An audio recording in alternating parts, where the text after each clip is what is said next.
Go ahead and get started. Okay. Welcome and thank you for being here today. My name is Stacy Wood. I am a Public Information Officer for Buncombe County government. Due to the federal government shutdown and its impact on the Supplemental Nutrition Assistance Program, Buncombe County and a number of community partners are working to ensure continuity of essential services and, to the extent possible, minimize impacts to the approximately 29,551 individuals in over 16,000 households who receive SNAP in Buncombe County. Joining us today, we have David Sweat, Health and Human Services Director, Paula Sellers, Bounty and Soul, Micah Chrisman, Manna Food Bank, and Amanda Edwards, Chair, Board of Commissioners.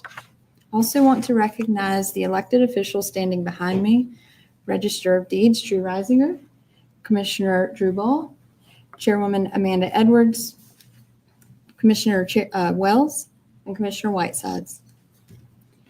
And at this point, we'll turn things over to David Sweat, Buncombe County's Health and Human Services Director, to start our updates. And at the end of this briefing, we will allow for questions from the media who are here in person and joining us virtually.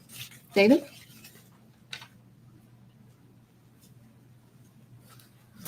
Thank you, everyone, and good morning.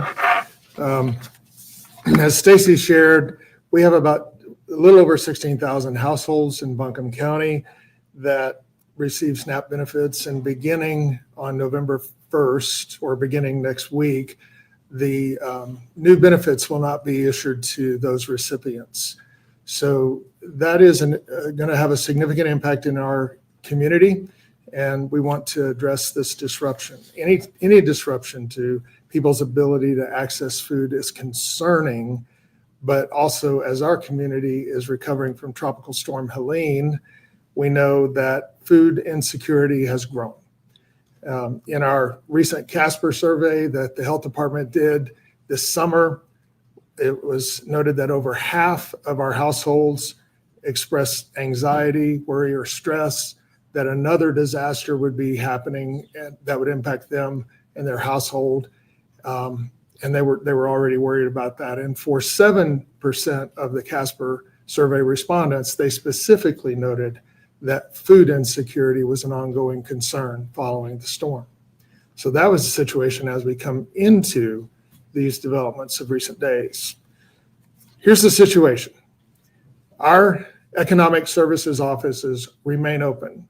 And even though the SNAP benefits are being disrupted, the work of our economic services division is not being disrupted.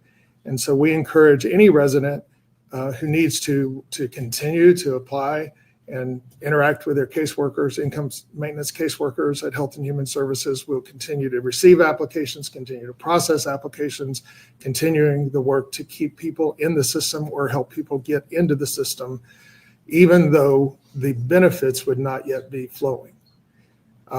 SNAP benefits are issued on a staggered schedule. It's not a situation where all the benefits are loaded on the same day. What we have is a rolling period between the 3rd of the month and the 21st of the month where the benefits are added.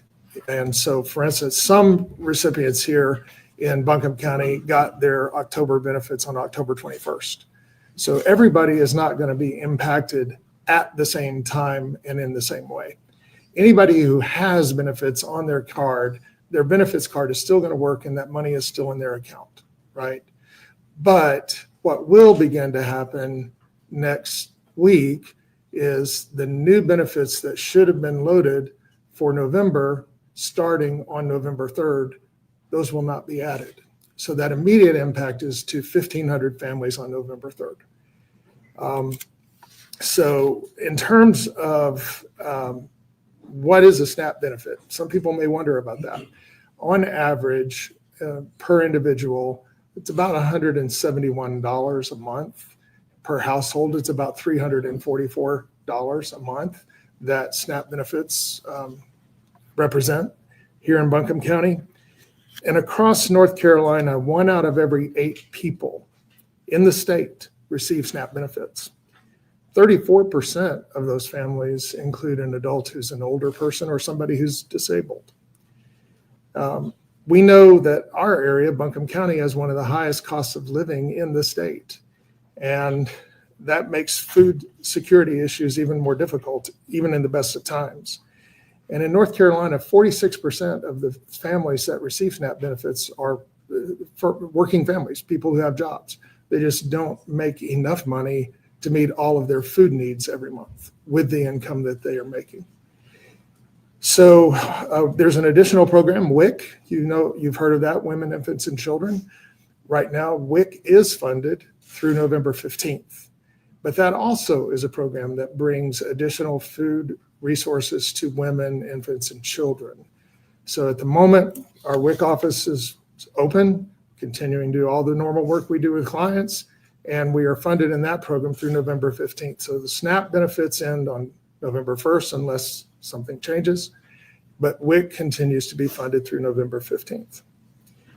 When you combine what is dispersed in benefits through these programs, WIC and SNAP, that results in about $13 million a month added to our local food economy here in Buncombe County. And so we're dispersing about $5 million in benefits, but those benefits create an additional $1.73 on average in economic activity in the county. So that means Buncombe County's local food economy is about to experience a $13 million decrease headed into November unless something changes. Also, Buncombe County government is being impacted by the shutdown, and not everybody understands that. We wanted to just mention that we receive here in Buncombe County about $838,000 a week in federal government revenue that helps pay for the staff that work in Health and Human Services. During the shutdown, or ever since the shutdown, that flow of funding has stopped. But the work of our staff has not stopped. We continue to be open. We continue to work on your behalf, and we'll continue to do so for the foreseeable future until somebody tells us not to. We've also talked to our school partners, and I'm happy to report that the free meals that they offer to our children through the schools have not been impacted by any of the federal government shutdown, and that activity will continue. But simply put, the termination of these benefits is going to have an impact in Buncombe County. It's going to impact our recovery efforts from Tropical Storm Helene. It's going to impact the health and well-being of our children and families, and it's going to impact our local economy. So here's what we're doing about it today, and also what we're going to ask you to help us do. We are continuing to process the applications for SNAP benefits. We want to make sure that even with the pause, our work continues so that at whatever point in time the federal government reopens and the flow of money begins to be restored, people are in the pipeline, they're in the system, and their benefits can be loaded on schedule. We're also adding staff to help support the calls coming into our economic services and One Buncombe phone lines. So we've added surge staffing there so that there's people to take your calls and answer your questions.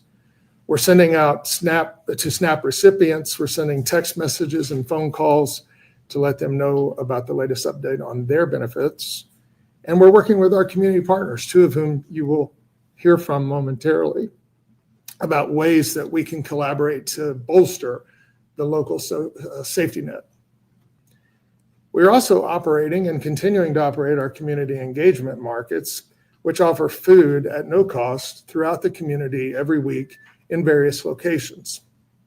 There are no requirements for anyone to receive a box of food. You just simply show up. When we're at a location, we bring a certain amount of food, and we are there until it's all been given away. And that's kind of the way that system works. We move those markets around the county, but today I'm going to give you next week's schedule just so you'll know. Monday, we'll be in Swannanoa at the parking lot of Asheville Christian Academy, beginning at 4:30 p.m. And then on Tuesday, we will be at the Ingham Middle School beginning at 4:30 p.m. Wednesday, we'll be at the Aston Park Apartments beginning at 3 o'clock in the afternoon. And then we close out next Friday at Fairview Public Library at 3 p.m. But there's a full schedule, and every week those community engagement markets move to different locations in the county. If you want to see that schedule, go to www.buncombenc.gov/community engagement. So you can find the calendar there.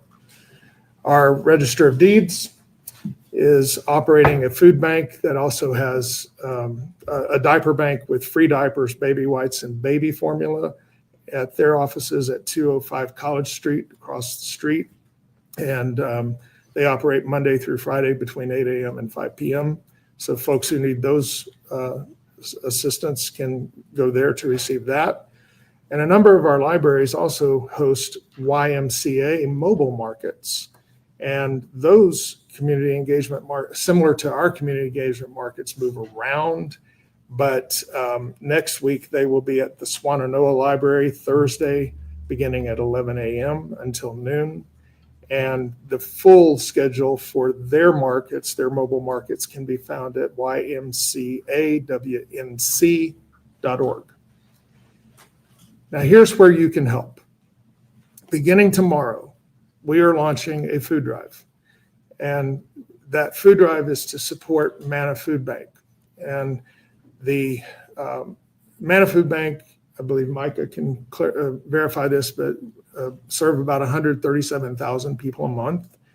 And we are trying to increase the flow of food into the food pantry and food bank system by starting a community food drive that will begin operating tomorrow morning. And we will have donation collection sites at each of our 12 libraries. So we would encourage people to take non-perishable food items, nothing in a glass jar, please, but things in cans and boxes, and bring it to the library location nearest you, put it into the donation barrel, and then that food will be added to the resources that Manna has to distribute to the other food pantries and partners throughout the community. And lastly, because we know that our media partners here assembled have a regional reach, I just want to let you know, yesterday I was in a meeting with the other directors from the other DSS directors across the western region of North Carolina. And since I was going to have this opportunity to speak with you, I asked them, what would you ask me to say on your behalf? And what they said is, if you live outside of Buncombe County and you want to either get help or find out how you can help, just contact your local DSS office in the county, wherever it is you live. All of us in the region are working to bolster the local safety support system and to support our recipients as best we can during this time of disruption. So there are also statewide resources to help connect residents. You can always call 211 or go to nc211.org for their resource listings that are available in your area. And we are going to stay committed to continuing to find other ways to mitigate the impacts of this disruption to our community. So please continue to watch your social media channels and other news information sources in our website for information as this continues to develop. Thank you.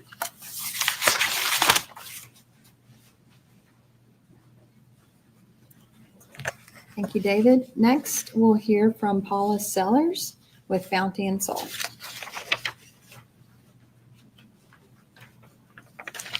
Thank you, Stacy, and good morning, everyone. I'm Paula Sellers, Deputy Director of Bounty and Soul. Bounty and Soul works at the intersection of food, farms, and health. Together, we connect, we share, and we celebrate nutritious food, education, and community. In 2025, we've supported the local food and farm economy with over $980,000 in purchasing from local farms and regional produce distributors. We've created a new market for local and regional farms by providing fresh local food with dignity to those experiencing food insecurity, folks who might not otherwise have access to the bounty of local food. Our food hub is located in the Black Mountain Swannanoa Valley. Our client choice community markets are place-based. That is, we partner with community serving organizations across Buncombe County to stand up produce markets and elevate community health. We provide home delivery for those with health and mobility challenges and other barriers to accessing markets. We provide food to 7 pantry partners and produce box deliveries via other partners to another 6 neighborhoods in Buncombe County each week. We provide nutrition education, recipe samples, social determinant of health supports via our network partners at all community markets. Also disease management classes, fitness classes, and more, all at no cost, and there are no eligibility requirements. Our primary goal is to support individuals experiencing food insecurity to advance their health. Prior to Hurricane Helene, Bounty and Soul served an average of 13,500 individuals per month. Post-Helene, we've been serving 26,000 individuals per month across 10 community markets per week. That was an instantaneous doubling. We distribute about 180,000 pounds of fresh produce per month. About 22% of the pounds we distribute are donated by our partner, Manna Food Bank. About 60% is purchased by Bounty and Soul. The remaining 18% is donated from local farms, retail grocers, and businesses. This doubling of capacity was made possible by the purchase of our new food hub directly before Helene. Our refrigeration is now maxed out every week, and we're engaged in a capital campaign toward the purchase of an adjacent building to expand our food hub campus. If even 25% of the 30,000 SNAP recipients in Buncombe County were to begin visiting our markets newly, we would experience another doubling of need for healthy food, bringing us at Bounty and Soul to 50,000 participants per month, a level we believe we could see if this crisis is protracted. Our staff and volunteers are devoted, they're strategic, they've become experienced in a crisis, and they're highly motivated, but we will need financial and partnership support to meet the moment. Bounty and Soul is engaged with Buncombe County to quickly assess current service provision by food access organizations to identify gaps, to identify overlaps, and most especially assets to cover our geography with food resources and share infrastructure and assets. That strategic planning starts this afternoon. Bounty and Soul has increased our food purchasing budget dramatically to meet this recent crisis. And although fresh produce is our commitment to the community, we will be sourcing much more shelf-stable, healthy foods to get more food out into the community. We'll do our best to engage new financial and retail food partnerships for this purpose. Before I close, I'd like to talk about those in our community who are experiencing food insecurity. Just yesterday, a mother was among 4 households that called with emergency same-day food need. There were 4 children and 4 adults living in the home. There was no food in the home and there was no gas in the car. We quickly delivered to that family, but this is the kind of situation that we anticipate increasing in frequency.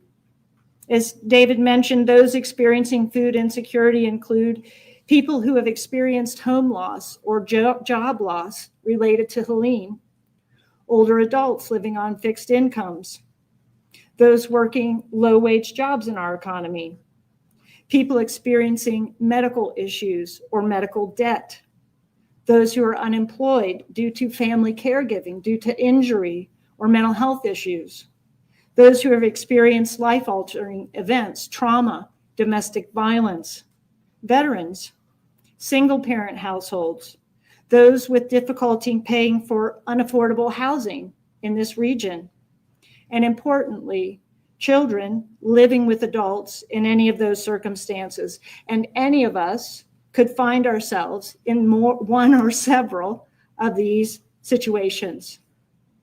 While SNAP benefits will be restored when the government opens, permanent and substantial federal SNAP cuts are already written into law for 2026 and beyond.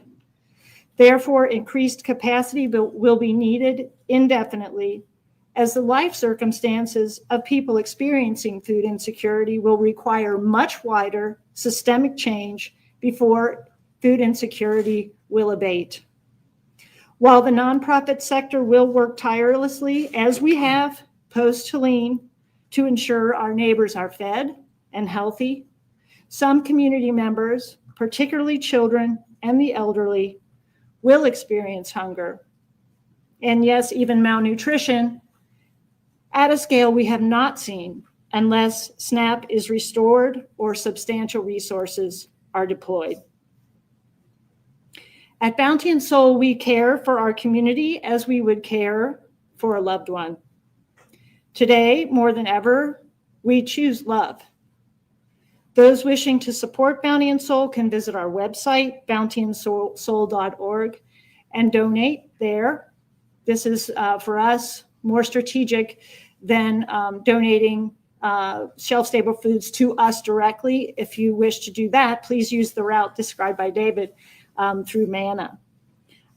Cash allows us to purchase in quantity, scale, and at cost that gives us the most latitude in this situation.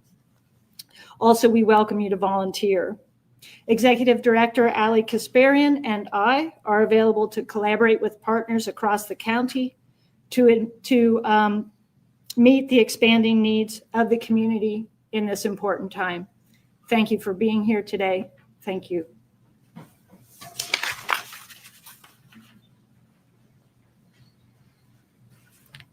Next, we'll hear from Micah Chrisman with Manna Food Bank.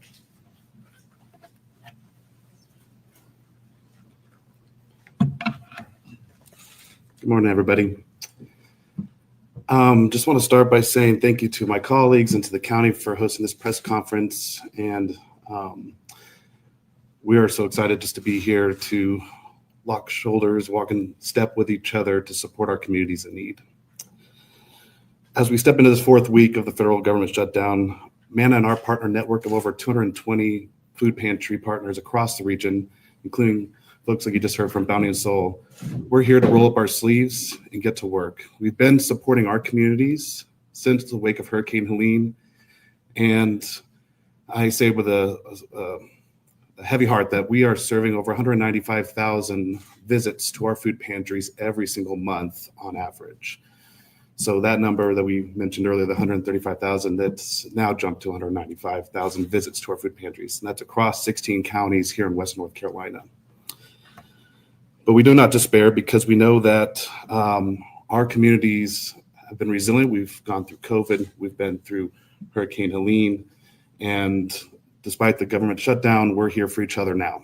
And so we're really excited to be partnering with the county, as we talked about, that we're going to be hosting this food drive. And so, again, want to reiterate that folks can, starting tomorrow, go to their local county library. And we would ask that you would bring great things like canned proteins, canned vegetables, shelf-stable milk and baby formula, rice and pasta, things that we can help make sure it's shelf-stable and can get it distributed out to the farthest reaches and the farthest counties, most rural communities. Manna Food Bank, we've already taken steps proactively in the weeks leading up to this. And even just a couple months ago, we started our Essential Foods program. So we have been purchasing and using disaster dollars to buy locally sourced fresh produce, meat, cheese, and eggs from our local farmers. And we've been making sure that that has been a continuous resource to our food partners across the region for weeks. And despite all of our great efforts, unfortunately, we know that the need is rising, and we will see an increase in surge and need to our pantries next week when SNAP benefits are paused.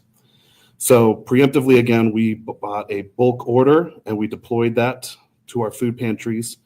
And we've now also deployed another 1.5 million from our reserves to allow us to purchase more food, and we'll be issuing that out in the days ahead. We're assuring expanded staff to our food helpline so that folks who need food assistance and they can call our food helpline can get somebody on the other line to help answer those calls. We're also focusing on increasing food access to our partners by serving communities with the largest populations enrolled in SNAP. So we're doing some of that targeted outreach with our partners and doing that assessment. We're also looking at launching a virtual food drive, just to again reiterate that, again, all the food that folks can help provide and bring as donations is crucial, but we can also work with our food producers to get low cost of foods. And so for every dollar someone donates to us, we can provide over 4 meals to a community in need.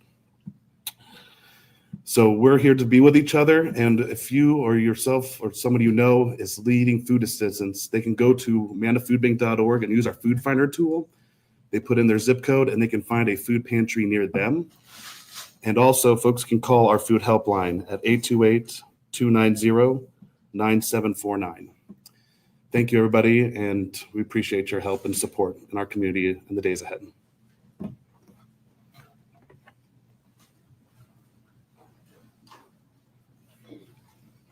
And our final speaker is Buncombe County Board of Commissioners Chair, Amanda Edwards.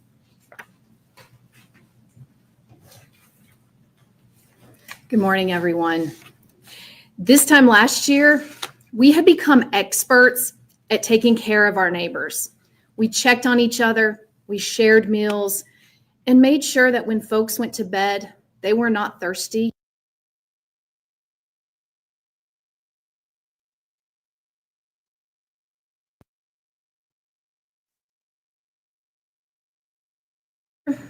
This is not a natural disaster. It's man-made, and it has been made in Washington, D.C.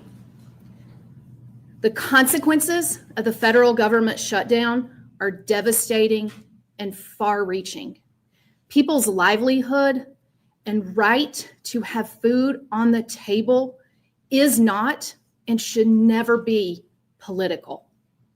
In Buncombe County, we're committed to taking care of our neighbors. And I want to be clear. People who receive SNAP are our neighbors. More than 2/3 of households that receive SNAP are homes with children. 1/5 of SNAP recipients are elderly. We're talking about feeding our children and our grandparents. Where is the humanity in Washington?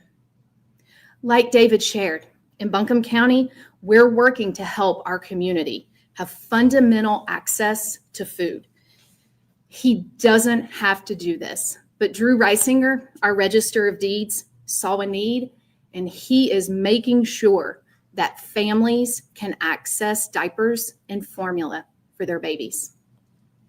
Like Paula and Micah shared, our community partners are working to fill the gaps. Thanks to their work, as you've heard, thousands of people each week are able to get food. But because of this federal government shutdown, the need has grown and will continue to grow exponentially. We're not just talking about helping here in Buncombe County. Buncombe County employees have dedicated leave to serve our community, and we encourage them to take that leave to help these community partners ensure that they have the people power to get food into our community. If you have time, I hope you will join us. I'm going to ask you to do one more thing with your time. Call your federal representatives in Washington, Senator Tillis, Senator Budd, and Congressman Edwards, and tell them to unlock these critical funds, the critical funds that support our most vulnerable neighbors, and to end the shutdown now. As your elected leaders, we're doing just that. And if there's one thing that we learned over the last year, we can do anything when we do it together as Buncombe County. I'm going to say this one more time. Unlock the funds, end the shutdown now. Thank you.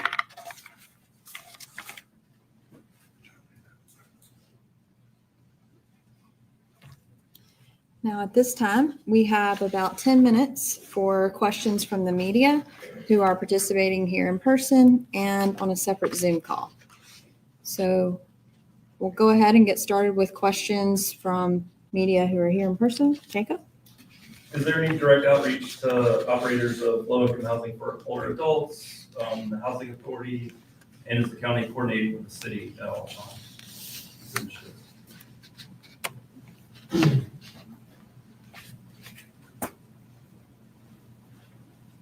Well, we are collaborating with everyone we can think of to collaborate with. I know that a number of these community engagement markets and community mobile markets and food pantry partners pop up in different locations around the county. I can't say for sure which specific locations may or may not have those show up. You know, as I listed, we have, for instance, next week, we have one in an apartment complex. So I would say the Food Finder tool that Manna spoke of is the best place for someone to go to see where are the pantries near me, and also check the mobile market schedule, as I suggested, through our community engagement calendar for ours, YMCA's for theirs, and find out where the food is showing up at. But we are collaborating with, honestly, if you want to collaborate with us, just let us know, and we'll find a way to use that. David, a question for you. Yeah. You gave some numbers, I think, for the month, 29,000 individuals. I think you said 16,000 households. Right. Can you talk about this, if this begins November 3rd, what are we looking at on a daily basis that you anticipate that you will see as far as an uptick of people needing help? I think you or someone mentioned that family that called with an emergency, I think Bounty and Soul. What are you on a November 3rd, November 4th, November 6th, 5th? Right. Well, we have a schedule of days when benefits are loaded into the system. It's about 1,500 families at a time, and it's on a rolling basis. So the first families would be the November 3rd families at 1,500. In between then and November 21st, you would see all 16,000 households be impacted. But like I said, some folks just got their October benefits, so they still have benefits on their card. The cards are not being turned off. And so if you still have money in your account, you can still use it. It's just that whenever your normal day to get new benefits is, there won't be new benefits loaded on unless something changes. I will say this also. We know that everyone who needs help is not enrolled in SNAP, and that the 29,000 households, 29,000 individuals does not even come close to the number of people in the region or in our county that need help. You heard the numbers that Micah referenced, 195,000 people coming to the Manna Food Bank partners already. So we're just going to be adding to the problem as we have more people that we've been helping are going to need to also access that help. But I'm not under any illusion that the number of 29,000 households represents all the people who need this assistance. And then one more for Amanda, Commissioner. Have you talked to Senator Budd? Have you talked to Senator Tillis? Have you talked to Congressman Chuck Edwards? Obviously, we know the scenario right now in DC, but have you had actual communication? I've had communication with their staffs, and that is to the extent of it. They are relying heavily on their local staff to relay communication.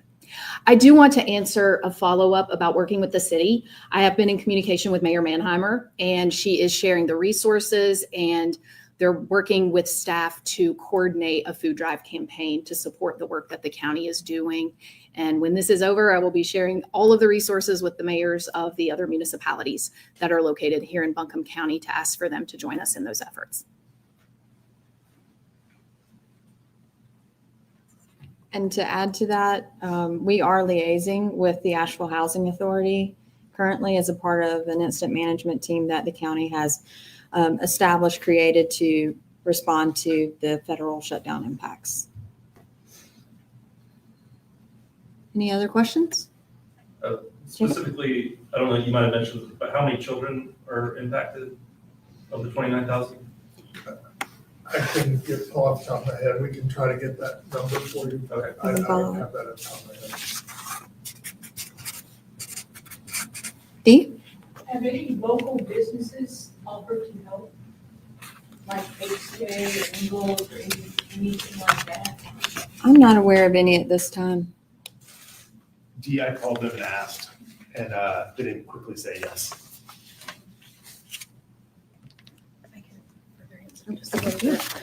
I serve on the Chamber of Commerce Board and the Economic Development Coalition Boards. The Chamber meets this afternoon, the EDC meets tomorrow, and I will be sharing this information with the members of both of those boards and asking them to take that message back to their respective industries to ask them to support the initiatives and the efforts as well.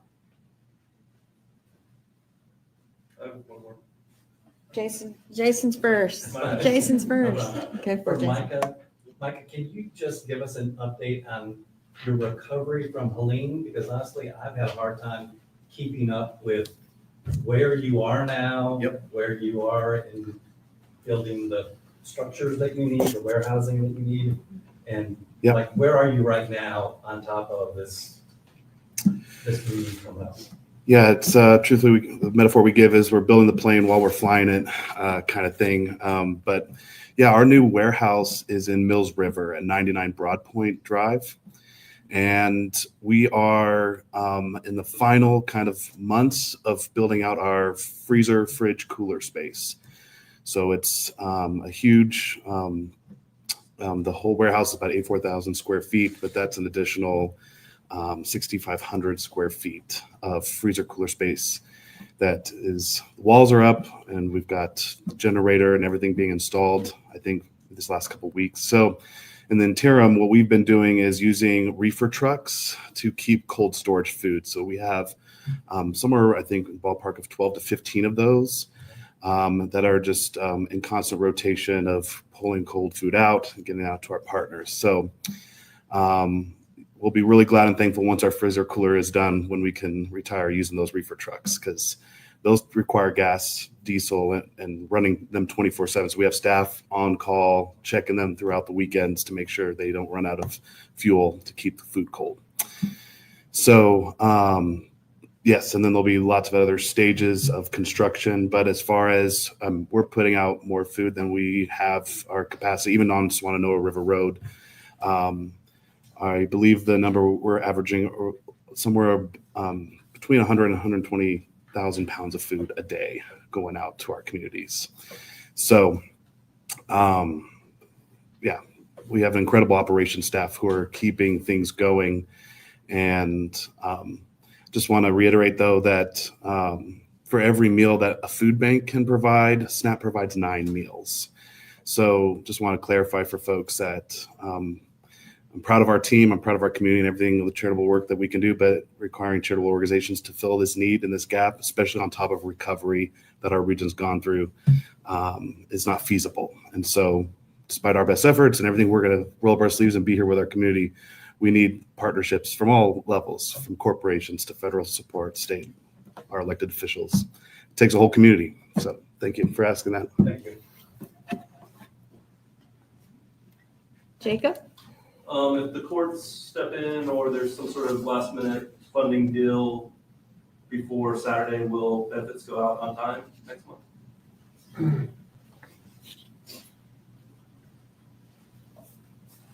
Whenever the federal government resumes the flow, I mean, Buncombe County does not load the benefits. That's done like a direct deposit by the federal government. What we do is do the eligibility criteria verification, loading people into the system and all that. Once they turn on the flow of money and people's accounts start to get those direct deposits, it'll be working. But, other than that, you'd have to direct that question, I suppose, to the Department of Health and Human Services. So you haven't gotten any guidance from the state or federal government on that? Not on that issue, not specifically on that issue, but we would, just knowing how it operates, if they turn on the direct deposits, they would flow. So. Thank you. Are there any questions in the Zoom chat? No questions. Okay. Well, we are at the 10-minute mark, so we will conclude today's briefing. Thank you all for being here and for helping us to share this important information with our community. Again, just want to reiterate, you can still continue to call Economic Services to 828-250-5000, or you can call the One Buncombe number at 828-250-6100 for additional help in Buncombe County. Thank you so much.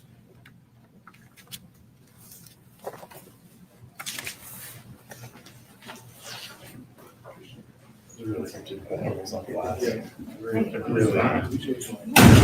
wanted to.